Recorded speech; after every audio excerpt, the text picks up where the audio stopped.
What is going on, everybody? Welcome back to the Awesome Show. Today we're looking at the Ghostbusters Afterlife Plasma Series figures. So this is the second part of our Ghostbusters Afterlife figures. And today we're looking at the Family That Busts Together pack, the Target exclusive pack that came with Phoebe and Egon in the ghost form. So a little bit of spoiler there if you haven't seen it. But the movie's been out a while, so I think it should be fine by now. So we get the last of the kids from the new movie. And of course, that spoiler part of the ghost version of Egon. And then we also have the Mini-Pufts, which is a fun 3-pack of Mini-Pufts with different heads you can switch out. And of course, they were just so fun and cute to see in the movie, and I'm excited for these figures because I love them so much in the movie. So these are great figures to round out our Ghostbusters Afterlife wave, so I'm excited to open them and check them out. So let me get them open and we'll take a look at them together. So starting off with the Target exclusive pack, we've got Phoebe Spangler, played by McKenna Grace. So she's here in like all the other kids versions we got. So in the Ghostbuster coveralls, and you can see she even has the name tag there of Spangler, since we do know she is Egon's granddaughter. We can see the Ghostbuster logo there on her arm. And then just overall, just looks like all the other Ghostbusters. She has this pair of red shoes on there and everything. So overall, looks pretty decent. Like I said, much like all the other Ghostbusters and the kid versions we've got.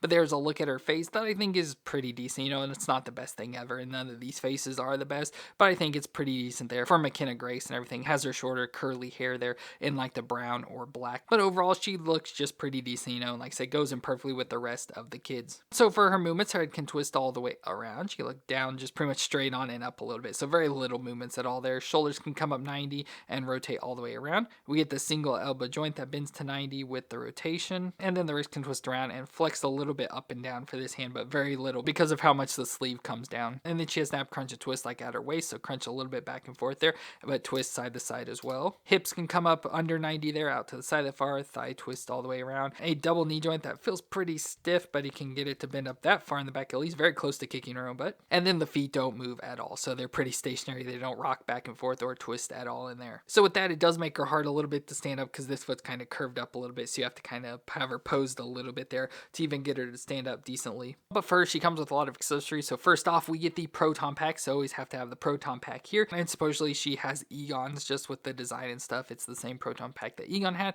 and looks pretty similar overall to the one we've had before, which you'll see much closer up, just like they painted. Looks like they went a little bit crazy with some of the yellow there, but overall looks pretty decent. Of course, has the neutrino wand and everything else as well with it. And then this one has a special thing where it can be open like in the movie, where she can work on the cycler and stuff in there. So it has that piece with all the gold and stuff in there, but this piece just sits right on top of it. But with this, let's go and just try and put it on her. So there she is with the Proton Pack on, and that overall looks pretty cool. Fits on her nice and everything, so no real issues there at all. And of course, we have the neutrino wand that we can pop off and put into her hands if we want, but we'll just leave it here for now. And along with the figure, we get some neat stuff. So first off, we have a knight's chess piece here, since we do see like her playing chess with like the ghost, I assume to be her grandfather. So we have this nice little knight chess piece here that looks pretty nice. It looks like it's supposed to be made of wood and stuff, just with the overall fatness of it, but pretty nice, but an easy piece to get lost. She comes with a jar of mold and fungus, as it's supposed to be, that we see like in Egon's lab. Just this nice jar design with some stuff on the inside of there, so pretty neat that comes with that. She comes with the PKE meter, so much like the old characters and stuff, has the PKE meter,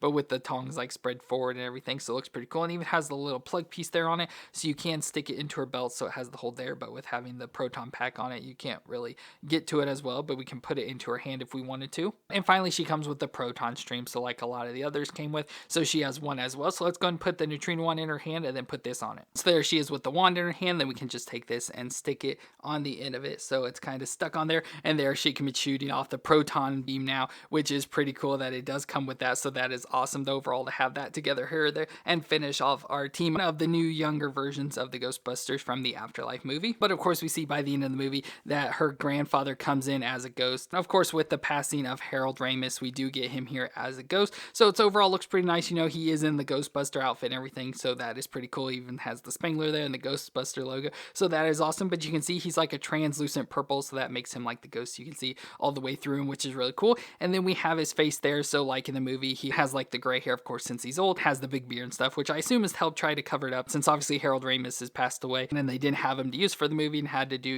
like the deep fake sort of stuff. I assume the beard has helped kind of hide his look and everything from that. But overall, it's cool they did include this, and I like him being in all purple and sort of like metallic-y and stuff. I think it looks really nice and is awesome to get this. And once this figure was revealed from this pack, once the movie came out, it made more sense as to why they were kind of holding off this pack for so long, and we didn't have it with our original wave. But overall, like I said, I really like the look. Just overall, I think it looks pretty good. It looks enough like Egon, and then having it in the purple and stuff is really cool. And just so you can see comparison, here is the old Egon figure, and you can see some similarities in the faces and stuff. Of course, they probably just took this one and remolded it with the new hair design and beard and everything, but overall I think they did a really good job. So for this figure, the movements, the head can twist all the way around. It can look down that far and up that far, so again, very little movements there. But the shoulders can come up 90 degrees, rotate all the way around. We get a bicep twist, the double elbow joint that's a little bit stiff, it can bend up that far at least, and the wrist can twist around and flex up and down. Ab crunch and twist at the waist, so crunch a little bit back and forth, but can twist side to side. Hips come up under 90, out to the side that far. Thigh twist all the way around.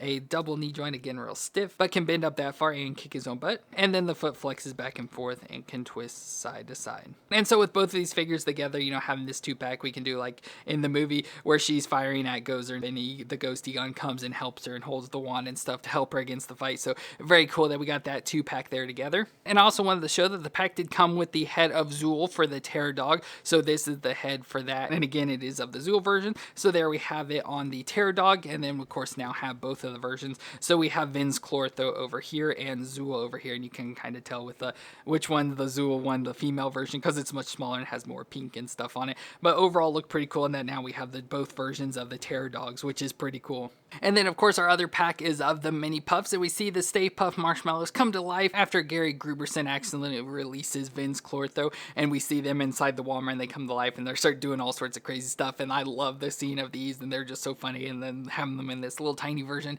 makes them so cute and everything. But they're just mini versions of the Stay Puft Marshmallow Man, so they're just all big puffy marshmallows with the little faces there, so all their different little faces are funny, and then has the little sailor hat on as well. So these things are just so adorable, but they have very little movement, so you can see the head just pretty much twist all the way around there, and then the arms can twist a little bit back and forth, and that's really all the movements we get with these figures. So not much to look at there, but I did want to show we do have this 3-pack, so we have the 3 there with those heads that came on them straight out of the pack, but then we also get an additional set of heads, so we get 3 more additional ones. So we have just like a normal face one that's I guess more like an angry or up to something face, and then one sticking its tongue out. So having all these faces there to go together is pretty cool, but because of that we did go ahead and buy another set, so we do have 6 altogether and have the different faces on them, so we can just put them all here together, and you can see all the different marshmallow men and the way they look and everything there as the mini Stay Puffs, and they're just so freaking cute and adorable, and be fun to like if we could do more movements and stuff, if we could like put these things up to mischief and stuff around the house, but unfortunately they don't have much movement, so it's gonna be hard to do, but they do look really fun and cool there, and I absolutely think these are awesome. Well, that's gonna be it for our Ghostbusters Afterlife Plasma series figures, where we got the 2-pack, the family that busts together with Phoebe and Egon Spengler, so that's a cool pack to get those two together, especially the ghost version of Egon. And then we have the Mini-Pufts 3-packs with the different heads,